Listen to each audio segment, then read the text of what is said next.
I always heard my mother tell the story of my birth as a happy moment. She used to say I was born in a small rural clinic, surrounded by family and friends. I never paid much attention to the details until one day, while cleaning the attic, I found an old box of videocassettes. On a yellowed label, it read, "Tomas' birth." Curiosity got the best of me, and I took the cassette to the living room. My mother was traveling, so I took the chance to watch it alone.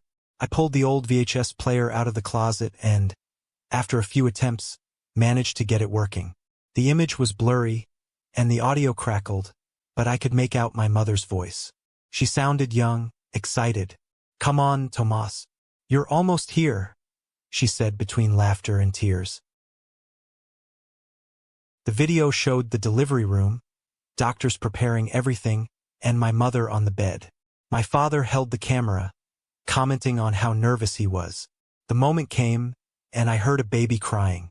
A chill ran through me as I realized that baby was me. The doctor wrapped me in a blanket and handed me to my mother, who was crying with happiness. Up to that point, everything seemed normal, but the video didn't end.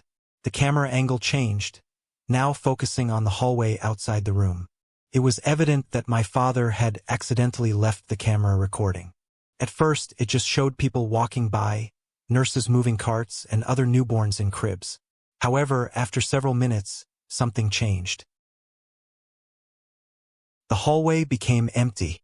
Only a faint beeping sound was heard, and suddenly, the light began to flicker. The camera moved on its own, as if someone was manipulating it, but no one was visible on the screen. The display filled with static for a moment, and then a figure appeared at the end of the hallway. It was blurry but looked like a tall man standing still. The camera slowly zoomed in on the figure, as if floating toward it. I felt the air in the living room grow dense. Suddenly, the figure vanished, and in its place appeared the empty delivery room. The clock on the wall showed 3 in the morning, but I was born at 11 at night. The video remained static for a few seconds, and then I saw something deeply disturbing. An empty crib in the center of the room, with the camera focusing on it as if waiting for something to happen. Suddenly, a low, distorted laugh started, sounding as if it were coming from inside the crib. The screen went black for a second, then showed my mother again on the bed. But something was wrong.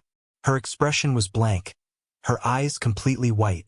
A whisper broke the silence. "It's not him."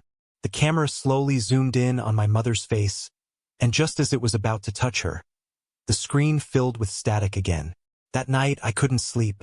Every time I closed my eyes, I felt someone approaching the bed, whispering words I couldn't understand. When I finally managed to fall asleep, I dreamed of the figure from the hallway.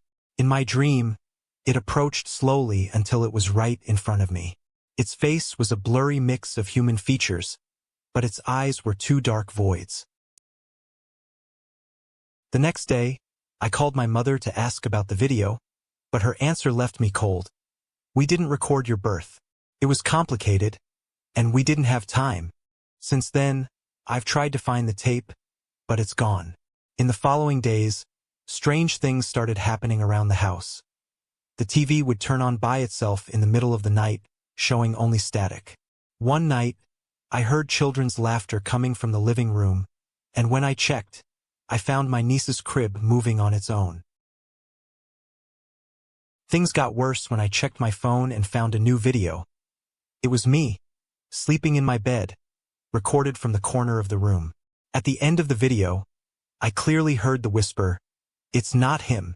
Every night, I feel a presence in my room, as if someone is slowly approaching while I try to sleep. And the worst part is that every time I close my eyes, I hear that whisper again, "It's not him." Now I fear that maybe the one who was born that night wasn't me. A few days ago, I found another box in the attic, similar to the first one. Inside were more tapes labeled with dates after my birth. I don't dare watch them, but I know that something in them might reveal the truth. Only now, I'm terrified that the truth might be far worse than I ever imagined.